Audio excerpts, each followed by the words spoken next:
no, todo lo que sigue es perder tiempo. Pero yo no puedo practicar hidráulica canal de prueba, hay otra materia para eso. Vamos a empezar por el primer sistema de construcción de escurrimiento pluvial, que son las calles. Y acá, bueno, tenemos un uso compartido entre distintas finalidades. La calle es, por un lado, esencialmente un sistema de comunicación vial, pero además un sistema de conducción de escurrimiento pluvial, que es ambas cosas. Y es ambas cosas históricamente, ya hemos visto en la primera clase que ya ese concepto lo tenían los romanos. Entonces, ahora vamos a hablar de las calles como sistema de drenaje, pero siempre de la mano con su función vial. Las calles pueden ser inundadas parcial o totalmente durante la tormenta de diseño. Esto es recurrencia de 2 a 5 años. Habitualmente, lo que yo voy a tener es dos condiciones, lo que en general se conoce como escenario o condición de diseño y escenario o condición de verificación, y que en la normativa local reciben respectivamente el nombre de función complementaria y función básica. Entonces aquí yo tengo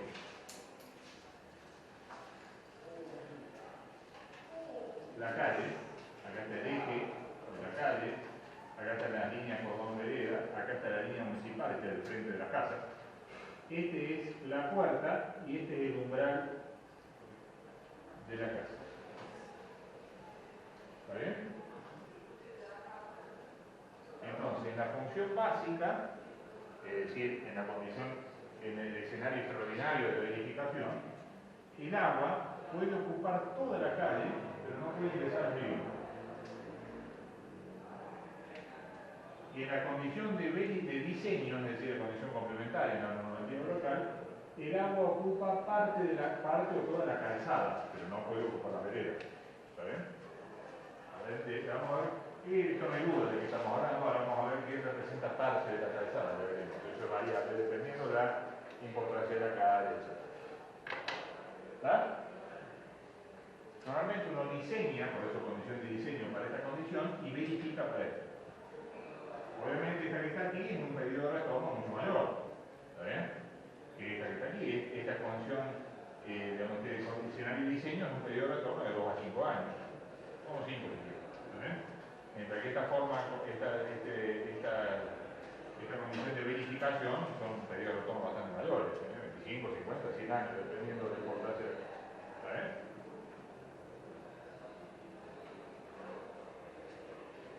Pauta de diseño. Para el sistema menor, función complementaria, correcto, de R entre 2 a 10 años. Entre 2 a 10 años para verificar las cunetas, en principio. Sistema mayor,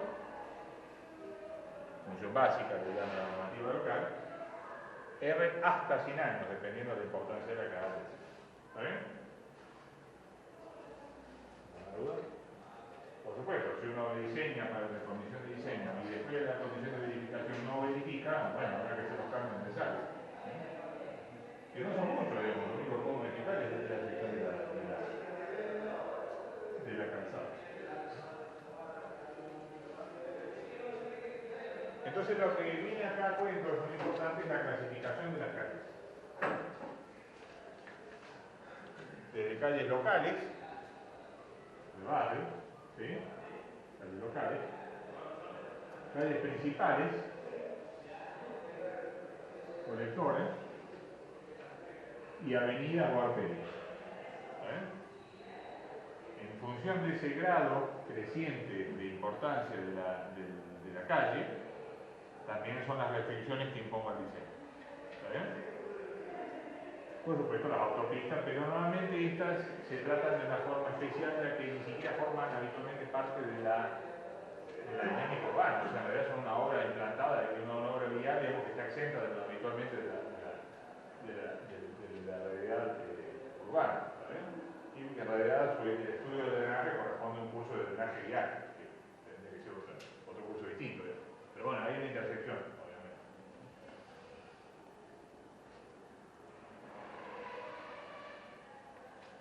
Esto también tiene que ver con la sección transversal, con el gálico, ¿está bien?, de estas calles. Una calle residencial, dice ahí 540 más 540, esto depende, ¿no? Esto es orientativo, obviamente depende de las realidades locales, ¿no? Semianchos, calle industrial 670, 670, calle colectora 850, 850. ¿Está bien? Pendiente transversal del 2%. Transversal, pendiente transversal del 2%. La pendiente transversal con un papel importante, vamos a ver enseguida. Por lo tanto, define la forma de la sección de la cuna, como canal, a eso me refiero. ¿Estamos? Ingeniero, sí. Consulta. ¿Esa pendiente transversal se toma tanto para pavimento de hormigón como para calle de tierra, digamos? A ver, digamos, no es una constante universal, claro, pero es un orden de magnitud de lo que debemos tratar de lograr. Una cosa es el diseño, donde vos tenés control sobre eso, a cierto punto, y otra cosa es el análisis de un sistema existente, ahí lo que tiene que hacer medirlo. ¿Me explico? Pero en verdad debería tener una pendiente del 2% que te permite el escurrimiento limpio y claro de las aguas de lluvia sobre el pavimento, para evitar la acumulación de agua sobre el pavimento, que es un problema vial gravísimo, ¿eh? En términos de seguridad vial. Por eso es la razón de ser esa pendiente del 2%. ¿No?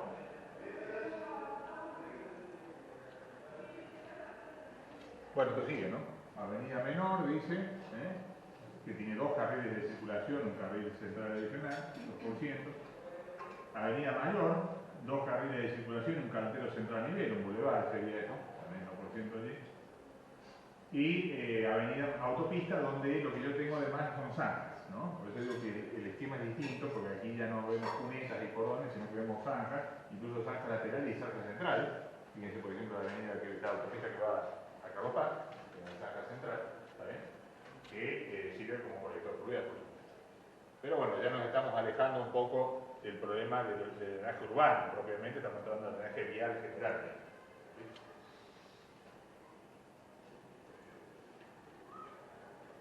Las calles rurales o semiurbanas, donde incluso en presencia de pavimentos puede ser que no esté constituido el sistema de cordón vereda, ¿está bien? Por lo tanto, la cuneta ya no tiene sentido plantearla ahí con un interesante de drenaje lateral en lugar de cuneta. ¿Me explico? Y ni hablar, por supuesto, de la calle de tierra, ni con más razón.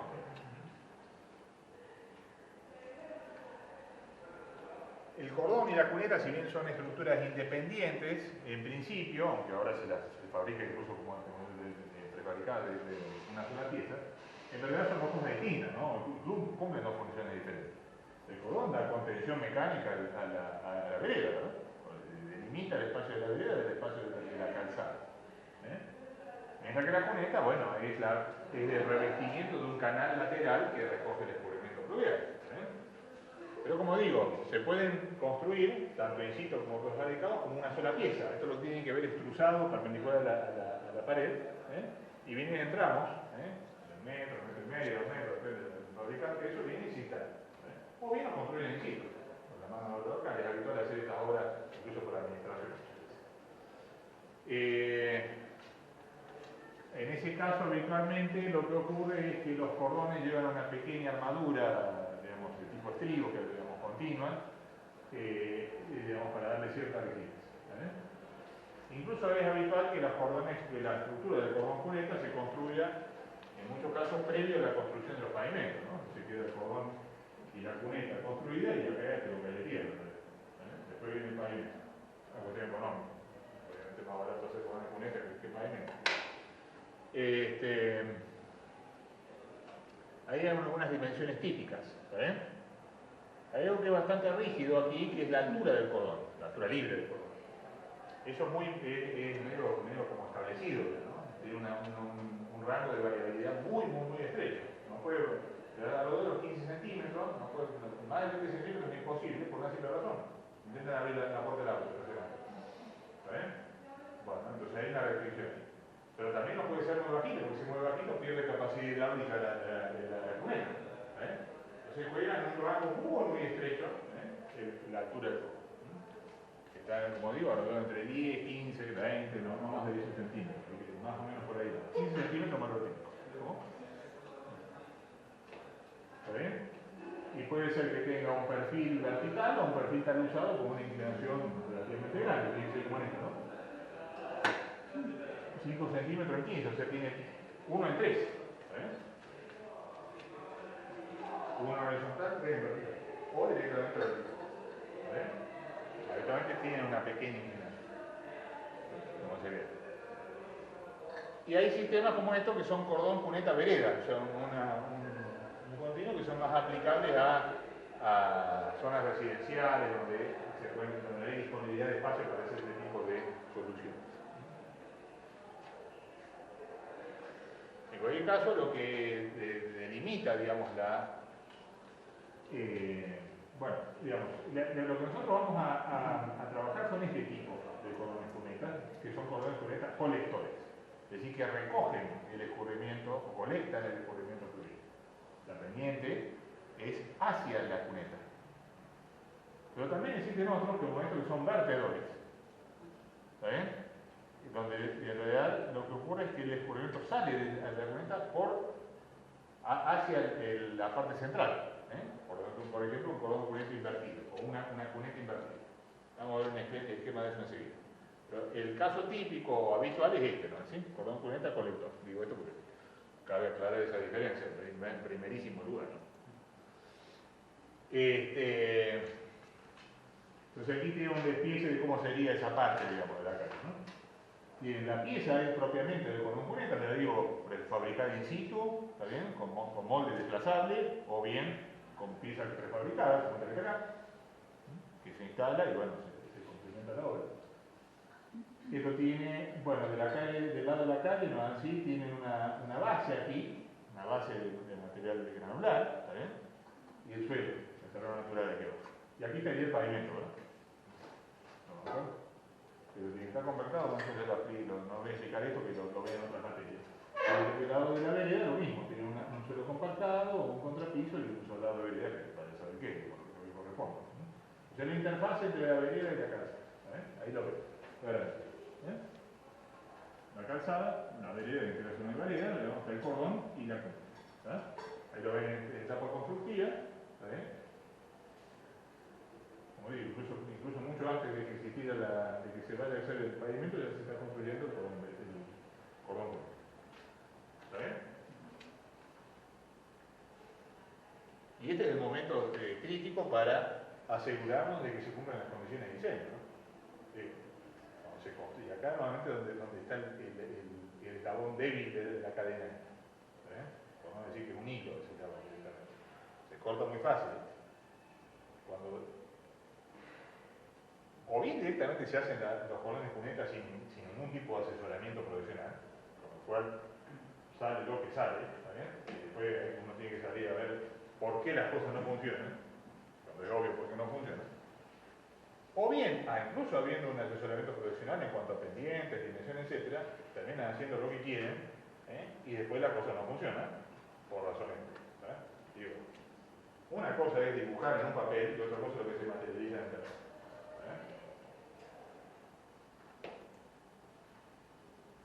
Bueno, como decíamos, en los puntos donde la cuneta finalmente se encuentra con una calle, ahí hay que resolver cómo sigue el agua, para dónde sigue.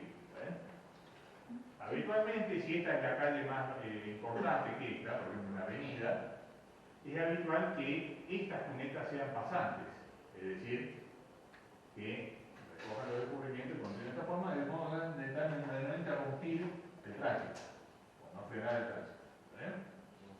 A menos que, por las condiciones topográficas, obliguen, porque claramente el gradiente topográfico va para allá, entonces ir en contra de la naturaleza no tiene sentido, hay que hacer un badén ahí, ¿está bien? O bien porque quiera explícitamente hacer un badén porque me puse de acuerdo con el vial y lo vamos a usar como reductor de velocidad, ¿está bien? O ambas cosas. En esos casos, como digo, hay que colocar badenes. ¿Qué es un badén? Bueno, la continuación natural de la cuneta, lo que pasa es que ya no hay más cordón. Entonces, ¿cómo se resuelve habitualmente? Hidráulicamente son dos secciones de cuneta pegadas.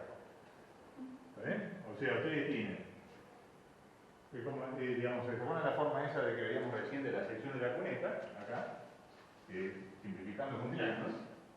Bueno, un badén son dos triángulos.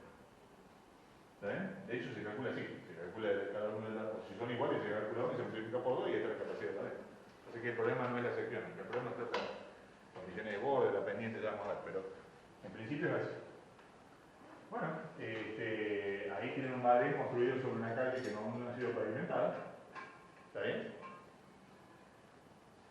Y aquí tienen otros dos badenes construidos, digamos, en unas calles existentes ya, donde se han construido lo que se llaman los canales de flujo bajo, o los canales de fondo, ¿está bien? Cuya finalidad es evitar que se generen estancamientos o permanencia del agua en los badenes, donde se generan problemas, tránsito, etc. Entonces permiten esos canales de fondo, canales de flujo bajo, eliminar esa acumulación de agua en los estadios de mínimo caudal. Donde normalmente el diseño no nos preocupa, porque nosotros diseñamos para los caudales de máximo, así, asegurando que la cuneta sea capaz de conducirlo. Pero claro, en la práctica esas aguas residuales que quedan ahí son un problema. Entonces hay que mantener limpio ese producto. Bueno, esa es la excepción típica del badén, ¿verdad? Hay que darle un ángulo, eso está establecido por condiciones de diseño, pero habitualmente lo que impone acá la profundidad del badén es la profundidad de las cunetas de entrada y de salida. ¿Está bien? Que como ya hemos visto, en relación a cordón nos hace el orden de los 15 centímetros, con lo cual el descenso del badén no va a ir más allá de eso. ¿Me explico? Lo cual es con pendiente suficientemente extensa, como se ven ahí, es suficientemente aceptable para el tránsito vehicular. Pueden poner un badén que se tope la trompa del auto contra el pavimento. ¿Me explico lo que estoy diciendo? Pero bueno, eso está garantizado por la forma, por la profundidad que estamos hablando. Estamos hablando de algunas pocas decenas de centímetros.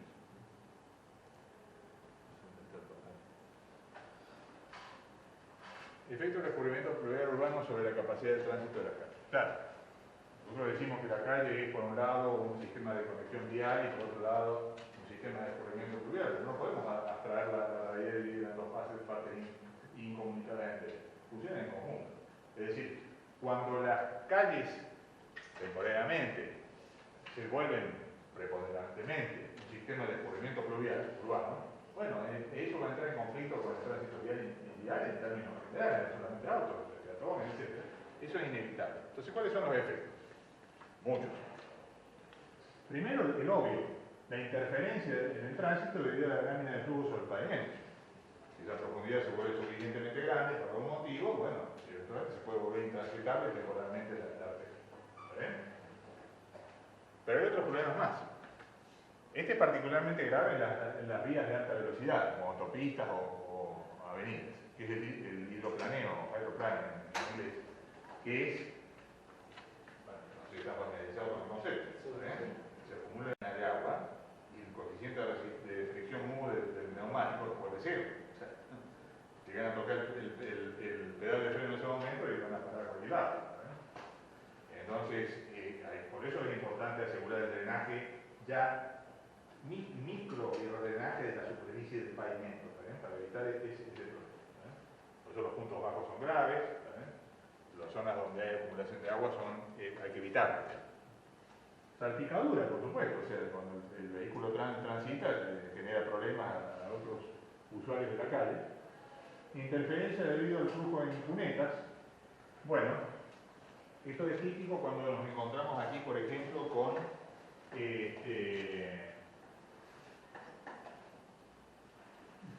estos badenes. Entonces yo tengo aquí una capacidad de conducción de esta cuneta, aquí tengo un caudal que se agrega, se suma, ¿no es así? Aquí. Y entonces yo tengo esta cuneta, ¿no es así? Cuya capacidad de flujo está interferida por estos canales. O sea, ¿qué quiere decir? Posiblemente, y lo vamos a hacer, nosotros calculemos esta cuneta a flujo uniforme. La verdad es que nunca vamos a trabajar por uniforme. Porque la profundidad del flujo, sobre todo porque este es un tramo corto, estamos hablando de unos pocos metros del ancho de la calle. ¿Está bien? Es más, no es alcanzable. Entonces, por lo tanto, lo que va a ocurrir es que no va a tener suficiente longitud para desarrollarse el flujo uniforme. Las profundidades del flujo acá están más relacionadas con la profundidad, con el nivel de la superficie libre de la cuneta esta que tengo acá, más que con el flujo uniforme en la propia sección del badén. ¿Me explico lo que estoy diciendo? Esto es muy importante, porque uno tiende a calcular por facilidad nada más a flujo uniforme cada tramo. ¿Está bien? Pero si hay un lugar donde no se cumple eso, justamente son los badenes. Porque hay una interferencia de los flujos al intersectarse, al unirse. Interferencia debido a encharcamientos o almacenamiento superficial. Bueno, esto es particularmente grave, como digo, yo lo pasé mucho, cuando estas cunetas empiezan a aumentar en su ancho superficial. ¿Vale? Por eso es necesaria la inclusión de bocas de tormenta, para reducir esa interferencia. Interferencia debido al escurrimiento transversal en los carriles de tránsito. Bueno, esto es lo que hay que evitar, justamente. Por eso la necesidad de bocas de tormenta en punto bajo o cuando se alcanza cierto ancho superficial. ¿Por qué? Porque si no lo hago, el agua va a escurrir y habitualmente lo va a hacer en forma transversal a la calzada. Lo cual indica que ha subido el suficiente nivelito como para vencer esa rasante, ¿está bien? Y ha empezado a volcar hacia el otro carril. ¿está bien? Y eso genera una inundación completa de la calle, con los consecuentes problemas para el tránsito. Y por supuesto los efectos sobre los peatones, ¿no? Porque ya hemos hablado de la ubicación de boca de tormenta, etc. Eso también va a ver. O sea, hay un montón de cuestiones por las cuales nuestro sistema nuestras calles como sistema de drenaje fluvial interfieren en las calles como sistema de tránsito urbano. Bueno, eso sería en planta, o sea, está girado para que entre en la transparencia, ¿no? Y sería en planta una calle, un eje de la calle, aquí está el eje de la calle, aquí el agua se supone que va de derecha a izquierda, en las cunetas, estos son los cordones, ¿sabes? Y aquí tengo dos situaciones. Aquí arriba tengo un par de bocas de tormenta, ¿sabes? Entonces supongamos que empiezo mi análisis a partir de esta boca de tormenta hacia aguas abajo, o sea, para allá. ¿Está bien? Dependiendo, ya vamos a ver eso en las próximas clases, de la capacidad de la eficiencia de la boca de tormenta, es decir, cuánto caudal insume en relación a lo que le llega. Acá puede o no haber un caudal de bypass, de residual, digamos, que pasa, que siga por abajo de la boca de tormenta. Supongo que hay un pequeño caudal, con lo cual hay que ir un pequeño ancho. A medida que va recibiendo estos flujos multiformes de la cuenca de aporte, el caudal se va incrementando y por lo tanto la sección necesaria se va incrementando, lo cual se traduce en mayor y mayor ancho. Si no hago nada, si dejo que siga aumentando el ancho, tarde o temprano va a ocupar, ¿está bien? Eventualmente todo el semi-ancho de la calle. Lo cual, si se reproduce en el otro sentido, significa que se minutó la calle completa. ¿Se entiende lo que estoy diciendo? Y eso habitualmente es una condición que no es aceptable. Vamos a ver ahora la restricción. Entonces es necesario colocar una boca de tormenta para que cuando llegue esto a ocupar un cierto porcentaje del carril, ¿está bien? Bueno, ahí me veo la obligación de colocar la boca de tormenta. ¿Se entiende? Entonces el tramo entre esta boca y esta boca se diseña para ese caudal, para que yo tengo justo en el momento antes de colocar la boca. Y lo calculo a flujo uniforme, pero esto del uniforme no tiene nada. ¿Vale? Pero bueno, se supone que si para ese caudal tuviera un flujo uniforme, bueno, todas las calles están cumpliendo esa condición. Es una simplificación, ¿está claro? En el caso que la distribución de boca fuera insuficiente, que muchas veces cuando uno empieza a diseñar pasa eso, bueno, finalmente lo que va a ocurrir es que se van a encontrar con un ancho excesivo de inundación. Por supuesto que el límite máximo, ¿cuál es? El ancho de un carril. Porque si, no pueden tener un ancho mayor a un carril. Simplemente están cambiando el sentido de la pendiente de la calle. ¿Me explico lo que estoy diciendo? El límite va a estar mucho alto, por supuesto. ¿Está claro por cómo vamos a...? O sea, hay una relación entonces entre el diseño o el análisis más bien de la cuneta y la ubicación de la boca de tormenta y su capacidad. Hay una relación entre todo ello, por más que lo veamos separado. ¿Se entiende? Y esa relación la van a terminar, le va a terminar de cerrar la cabeza cuando se pongan a diseñar un problema real. O realista como el del práctico. Criterios hidráulicos generales para diseño de calles. Pendiente de cunetas. Ahora estoy hablando de la pendiente longitudinal. ¿Está bien? Ya no la transversal, sino porque hay dos pendientes. Una es la transversal, que ya hemos mencionado, que vamos a volver a usar enseguida, pero otra es la longitudinal, que es la que da la capacidad hidráulica de la cuneta. Pendiente de cunetas mínimo 0,4%, o sea, 4 por mil. Bueno, eso es orientativo y deseado, vamos a decirlo en esos términos. Está claro que quien manda la pendiente longitudinal de la cuneta es el terreno. Y hay muchos lugares donde el 4 por 1000 es una expresión de deseo. Pero bueno, lo que se ha visto es que convenientes del 4 por 1000 o superior, las cunetas funcionan hidráulicamente bien. Por debajo de ello, y bueno, no me tocó otra cosa, es lo que hay. Pero sé que voy a tener inconvenientes. El drenaje va a ser lento, la evacuación de agua de lluvia va a ser lenta en la ciudad, eso va a ser así. Pendiente transversal es mínima 2%, ya hemos hablado de la pendiente transversal, ¿verdad? Que cumple dos funciones muy importantes. Configuración de la cuneta, forma triangular, como hemos dicho, forma triangular. 10 a 15 centímetros de profundidad, le hemos dicho las restricciones que hay en esto, ¿vale? Y 60 centímetros de ancho, mínimo, esto no creo que no hemos hablado todavía. Por lo menos esto tiene que tener 60 centímetros de ancho. Sobre todo esto tiene que ver con, tiene digamos, mucha importancia cuando prevemos una construcción diferenciada entre el cordón cuneta y el pavimento de la calzada. Evitar la solución de cordón cuneta de hormigón, insisto, prefabricado, y pavimento asfáltico en la calzada, por ejemplo. Bueno, hay que dar un ancho de 0,60. Ahora bien, donde el estacionamiento no está permitido, dice, entonces está mal. Ancho de cuneta 90 centímetros. Donde el estacionamiento no está mal tipeado, donde el estacionamiento está permitido, quiere decir ancho de cuneta 90 centímetros. Eso tiene que ver con que los neumáticos sacan sección del flujo de la cuneta. ¿Me explico lo que estoy diciendo? Un neumático típico, ¿cuánto tiene de ancho? Por lo menos 20 centímetros, 20 y pico centímetros. Bueno, estamos hablando de un tercio del ancho. Y normalmente en la peor parte, o sea, en la parte donde tengo más sección útil. Por eso es que es necesario un incremento en esa parte. ¿Sí? Configuraciones de cordones, bueno, esto ya está repetido de arriba. Configuración de cordón 15 centímetros de alto. Más o menos ahorita digo, pero es muy poco lo que pueden variar en eso y ya viene establecido, digamos. Lo que viene prefabricado ya viene ya con sus medidas estándar, ¿verdad? Calles cóncavas. Gálibo invertido. O sea, claro, la sección, veremos que es una calle convexa. Una calle cóncava tendría el gálibo invertido. En algunos lados, por distintas razones, se utiliza ese tipo de sección. Y eso tiene una serie de desventajas. Primero, bueno,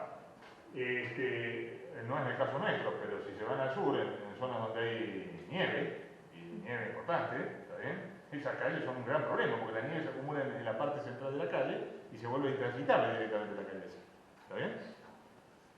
Los flujos menores que alcanza la calle como producto producido por el riego de sector o baldeo de rodea afectan continuamente el tráfico. Claro, cualquiera mujer o lo que fuera que sale de la calle a manguerear la vereda y sale por la... directamente está permanentemente molestando al tránsito. Cosa que con el gálibo, digamos, convexo, ¿no? Porque bueno, el agua va a quedar en todo caso acá. Cualquier tal de agua, lo que fuera, se acumula, ingresa a la parte central. Alta probabilidad de formación de escasez en tiempos invernales. Esto sí es importante, que acá también, o sea, tener a veces, se junta esa agua, el agua queda ahí, viene el frío, se hace hielo, y ahí empiezan a haber problemas de tránsito de todo tipo. ¿Está bien? Cualquier rotura que permita el goteo de la subbase afectará la capacidad de tráfico de la calle. Claro, imagínense que en esa parte central de ese área invertido tuviera yo una rotura o lo que fuera. Aquí se acumula agua y empieza a filtrar. Y eso empieza a descalzar la calzada, pavimento. Salpicaduras sobre los microparedes del tráfico circulante, porque hay agua permanente ahí, dificultad del diseño de boca tormento, porque la boca tormento la tengo que hacer en medio. Por lo cual tengo que prever que eso tiene que soportar tránsito en forma permanente. Hay un montón de problemas para esa forma de ese efecto. Esas calles así con estas calles, ¿en qué situación se toma? Hay muchos lugares donde hay calles que son históricamente así, por lo tanto es muy difícil modificarlas, porque bueno, no podemos construir de esa forma. Hay algunas razones por las cuales te vas a encontrar, ya sea, probablemente no por el diseño, pero sí en la realidad con ese tipo de efectos. Bueno, esos son los problemas que tenemos. realidad no, preferimos la forma convexa, más así que nos evita toda esta dificultad.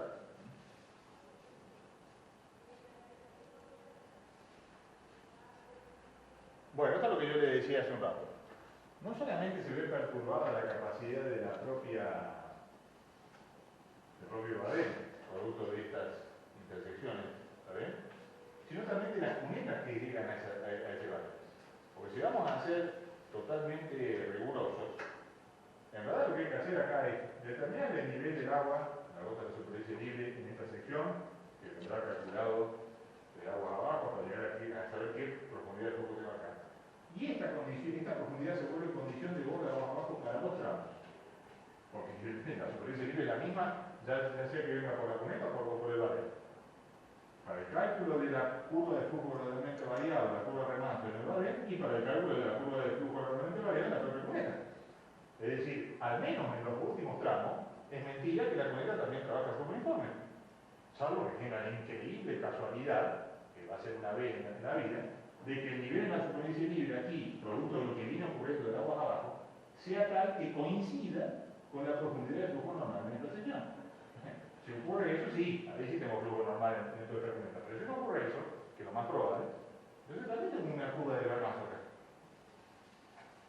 Por lo tanto, los anchos que yo calcule, posiblemente, con la fórmula que vamos a ver, que se asume el flujo uniforme, posiblemente estén subdimensionados, es decir, la realidad sea más ancha.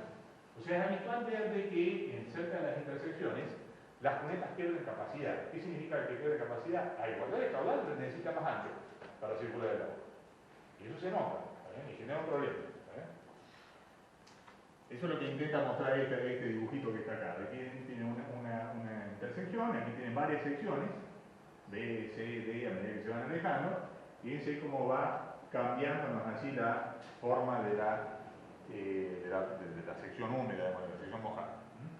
Además, como este badén se supone que lo vamos a calcular como una cuneta doble al flujo uniforme, bueno, si lo vamos a calcular como el flujo uniforme, tiene que tener una pendiente.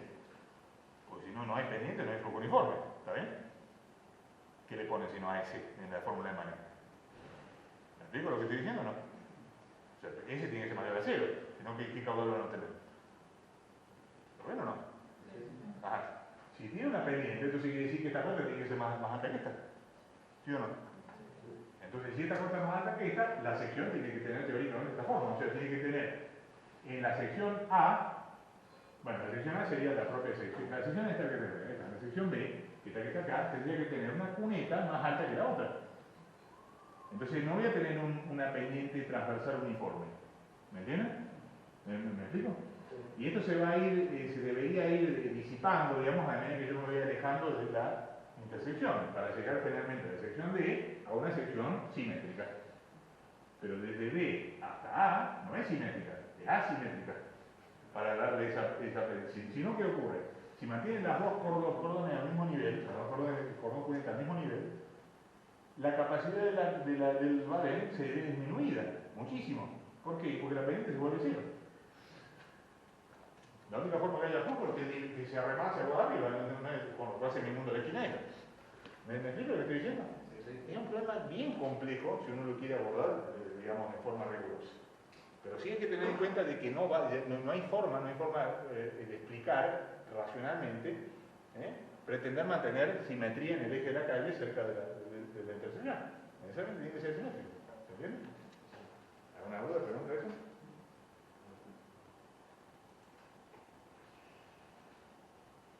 De todos modos, bueno, adelante, continuar.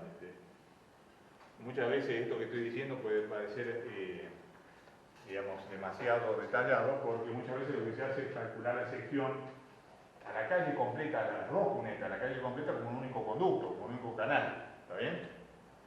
Como un único canal con dos secciones triangulares que conducen cada una a la mitad de caudal. ¿Me explico? Y esa es una aproximación tan grosera que ni siquiera me doy cuenta de estos detalles. Pero eso no implica que el problema no exista. ¿Está bien? Y en todo caso, al menos constructivamente, habría que tenerlo en cuenta. Porque fíjense que el hecho de que pierda la simetría significa que el eje de la calle se va modificando, ¿no? De posición. Debería. ¿Alguna pregunta de esto? ¿Está bien?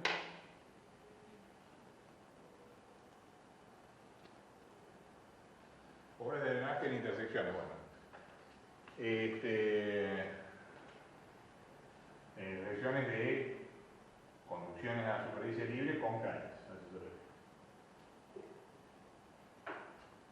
Bueno, los vadenes transversales son los que hemos visto.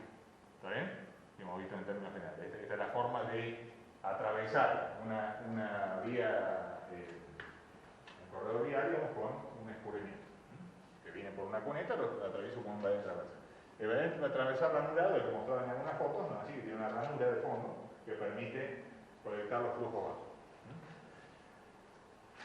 Ahora bien, cuando yo me encuentro con que este caudal que yo vengo trayendo y se me junta acá en la esquina esta, no puede de ninguna forma pasar por esa sección del badén, bueno, no me queda otra más que hacer una obra de arte que se llama alcantarilla. ¿Está bien? Esa alcantarilla va a tener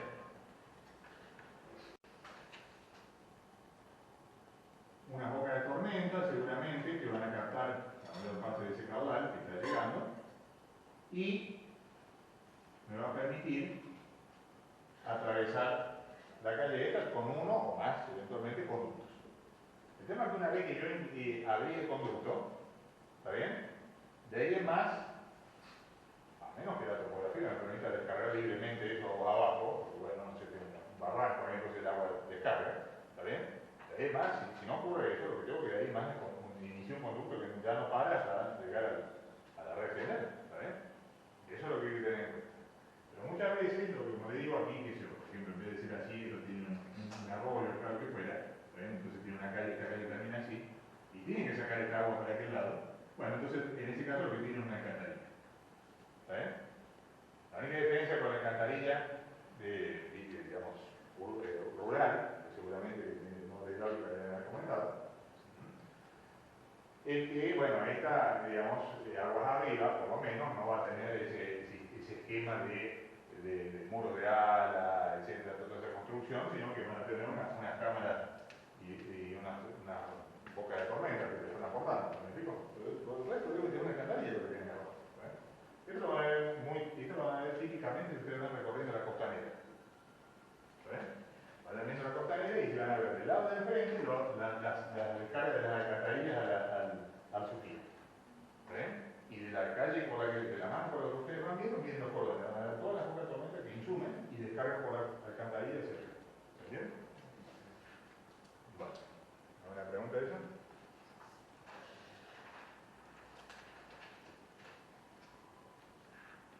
Entonces, como digo, hay muchas situaciones que se pueden dar de acuerdo a cómo es la situación de flujo, digamos, local. Aquí se ven en la esquina, se ven dibujadas las líneas o la red de escurrimiento, ¿está bien? En el sentido de la flecha. Aquí tengo un punto bajo, entonces quiere decir que tanto esta cuneta como esta cuneta van a este punto. Bueno, aquí voy a poner un sumidero, una boca de tormenta, y habitualmente será una boca de tormenta horizontal, vamos a ver eso. Y bueno, de aquí en más estoy obligado a así conectar a un colector subterráneo, mientras que la otra calle puede tener este comportamiento vertical. Digamos, cruce de calle local. Cruce de calle local y calle mayor, sería el esquema que estábamos mencionando antes. Entonces la calle mayor no se va a ver, en general no voy a interrumpir, digamos, el tránsito con un badén, sino que lo voy a colocar al badén paralelo a la calle mayor. ¿Se entiende? Y bueno, sí va a interrumpir o va a ralentizar el flujo vehicular en la calle local. Eso implica que a los fines de aliviar este badén me veo en la obligación muchas veces de colocar boca de tormenta aquí, previo a las líneas digamos, peatonales, ¿sí? En la esquina. ¿Se entiende? Entonces me aseguro que lo que pasa, lo que escurre a través del badén es solamente el caudal de bypass, el caudal que traspasó la boca. Cruce de calle mayores con mantenimiento de ambos coronamientos, claro, en este caso dos avenidas, no quiero interrumpir el tránsito con badenes en ninguna de ellas, me veo en la obligación de colocar sumideros en esos puntos. ¿Se entiende?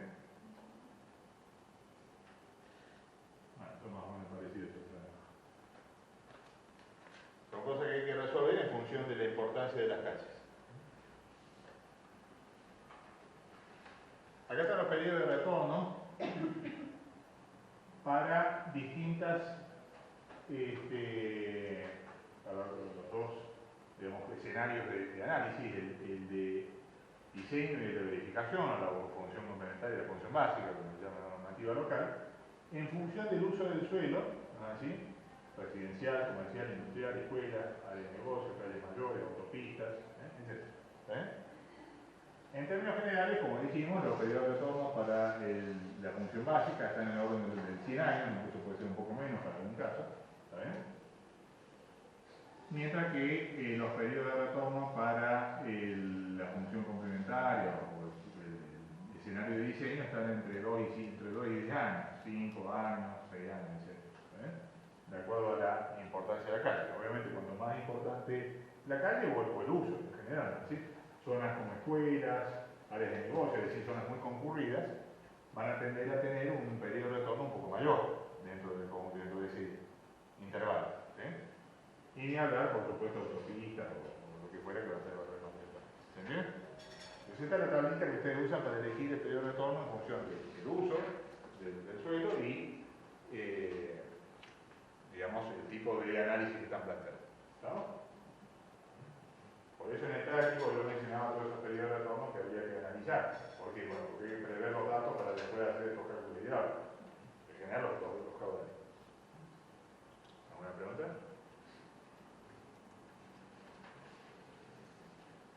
Capacidad hidráulica de la calle para la tormenta inicial o de diseño, es decir, para el sistema menor. Consideraciones a tener en cuenta.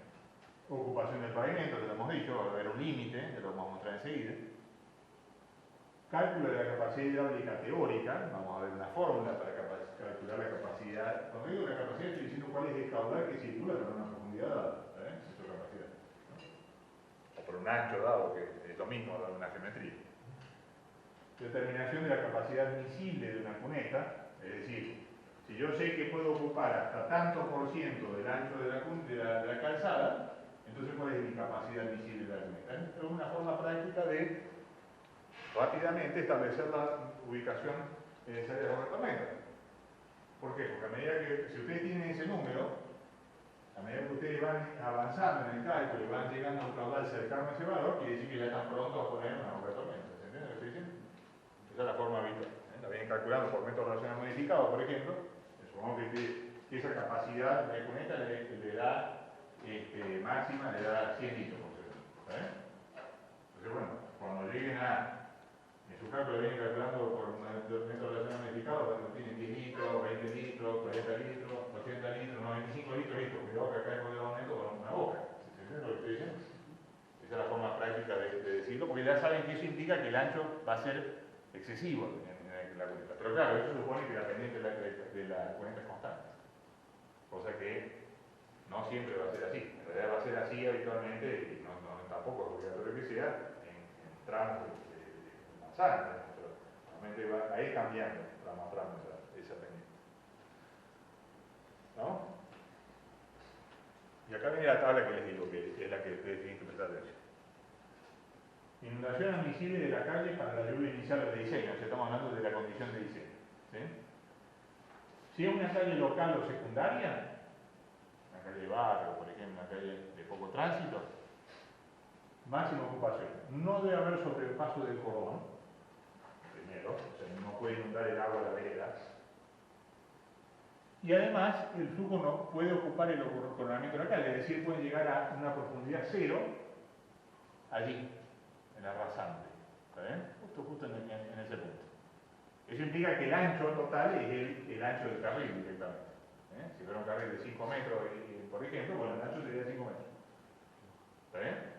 Y en función de eso determina la capacidad teórica. Ya vamos a ver enseguida. ¿Está claro?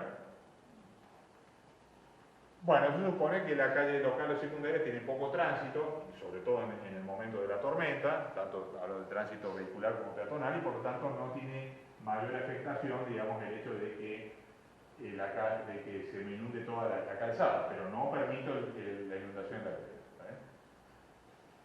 Calle colectora o principal. ¿Está bien? No debe haber sobrepaso del cordón, siempre esto es así, en todos los casos no hay sobrepaso del cordón. Pero además, el ancho de inundación debe ser de modo tal que deje al menos una mano de tránsito libre. O sea, fíjense el esquema, es bastante claro. Tiene que permitir en estas condiciones extremas que pueda circular un vehículo de emergencia en la parte central. Eso quiere decir que teóricamente tendría que restarle al ancho del carril la mitad del ancho del vehículo. ¿Se entiende lo que estoy diciendo? Ahí va a surgir enseguida un número que vamos a ver. Pero ese sería el concepto. ¿Está claro? Para que pase, no sé, la policía, una ambulancia, alguna cosa. ¿Está bien? En ese momento crítico. Arteria o avenida. Obviamente es más restrictivo la condición, como de costumbre, no va a sobreponerse el cordón, pero además debo permitir una mano en cada carril. Una mano de ida y una mano de vuelta. ¿Está bien? O sea, son dos vehículos, o sea, el ancho de la calzada y el resto del ancho del vehículo, más una tolerancia realmente por la circulación. Y en la autopista no hay ninguna ocupación por parte del flujo. Yo tengo que asegurar que el agua quede totalmente contenida dentro de las zanjas laterales o colectores de la autopista. ¿Se entiende lo que estoy diciendo? ¿Alguna pregunta de esto? En el caso que no haya cordones, dice, bueno, no debe involucrar las veredas ni las propiedades. Habrá que ver cómo es la forma ahí de la calle y recalcularlo de modo que no inunde veredas ni menos propiedades.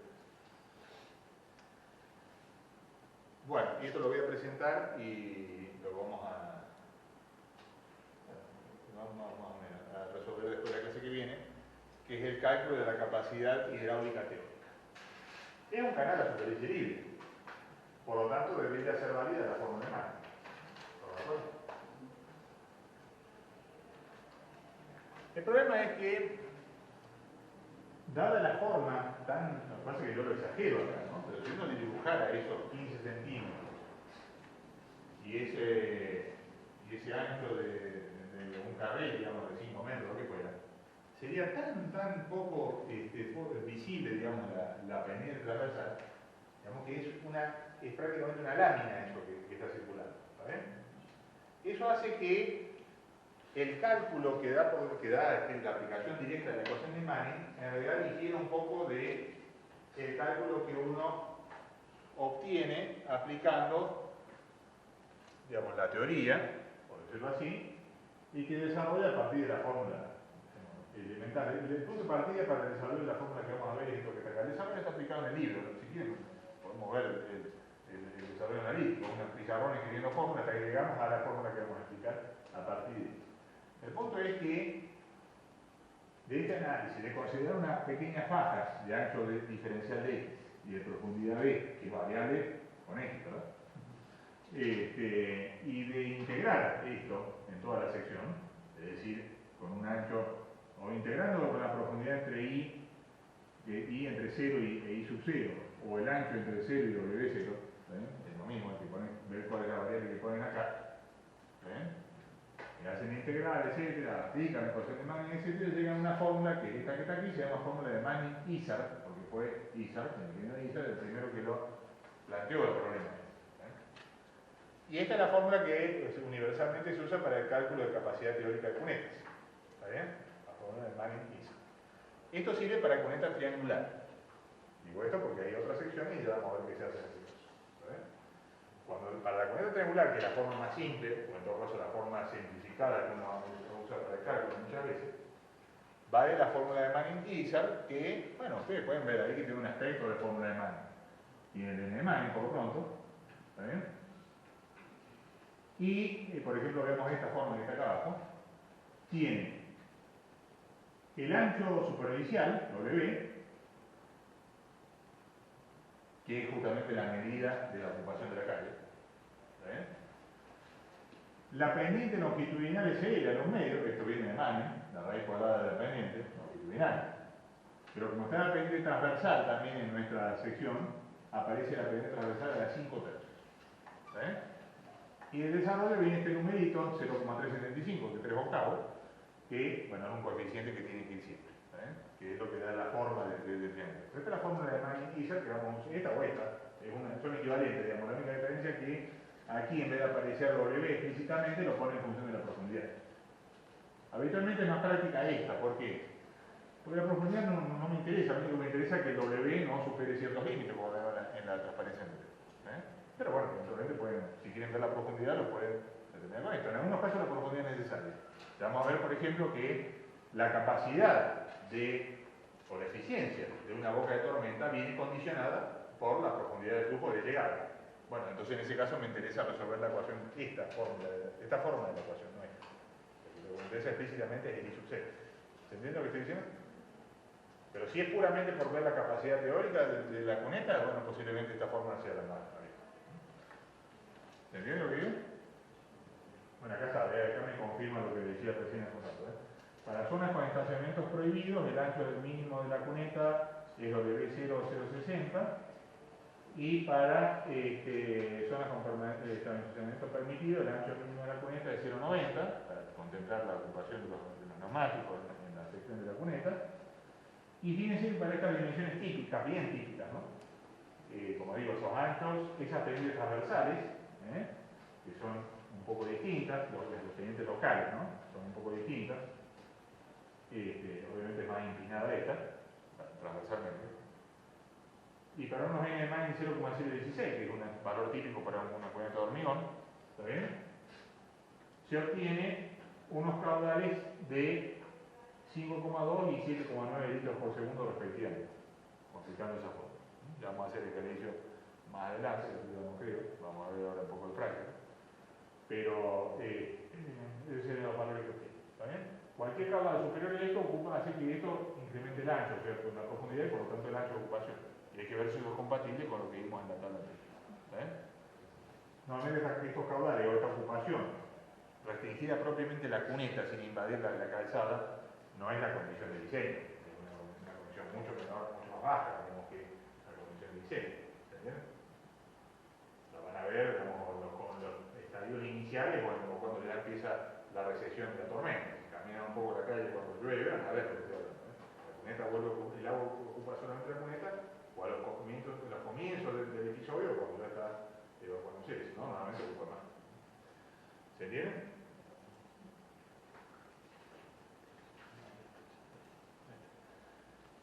Esto que está acá es un cálculo que hice para que ustedes vean la diferencia entre aplicar la fórmula de Manning o la fórmula de Manning.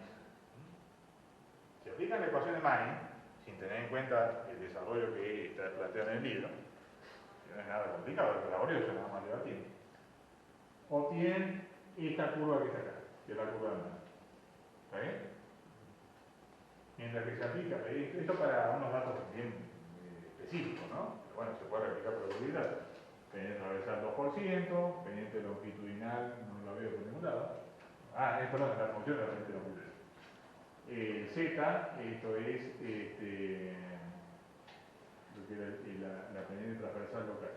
El N 0,016, el H 15 centímetros el cordón, W 7,5, esto sería el ancho completo, ¿no? En función de la pendiente longitudinal, el caudal que se obtiene. ¿Está bien? Fíjense que las diferencias no son despreciables, ¿no? No son despreciables, son significativas. Por eso es que se usa la fórmula de Manning-Lizard para este tipo de casos. ¿Pregunta?